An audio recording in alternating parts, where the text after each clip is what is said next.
So if I were to identify 3 key moments in the history of the company, I would probably have to say the second duet I made with Harry Thierke, which was noticed by a lot of promoters and sort of classified as crash and burn and highly athletic and very political.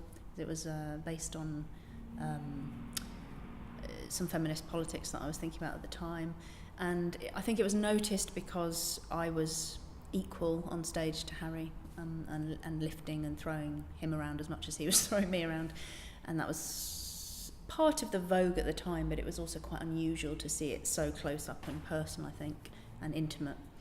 The second key moment would probably be a piece that grew out of a very painful moment in my life, which is when I got divorced, called Broken Chords in 2005. And I didn't want to make an angry piece, I wanted to make a beautiful piece as a response to my own loss, if you like, of my husband. And that toured all over the place for about 4 years. I was actually living with my divorce for a very long time and playing it out over and over again. But there you go, something good came out of it.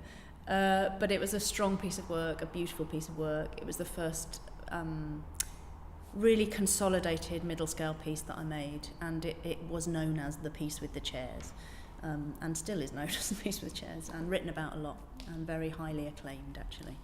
And then I suppose the third major key moment was a failure in 2009 of a piece of work that I made called If We Go On, which toured all over the UK and to America, but was really divisive in terms of audiences, and we had mass walkouts, and I found that absolutely fascinating, shocking, horrifying, but also really intriguing.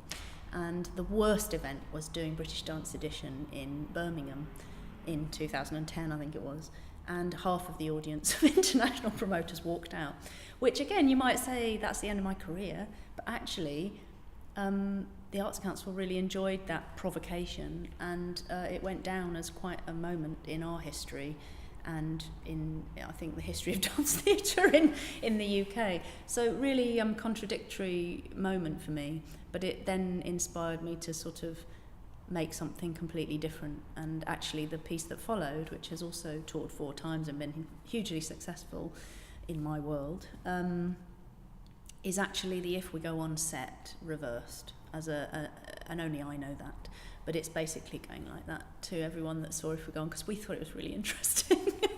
But I took the set and I painted it white and turned it round and started again, which is, if something doesn't work, that's what you have to do, start again.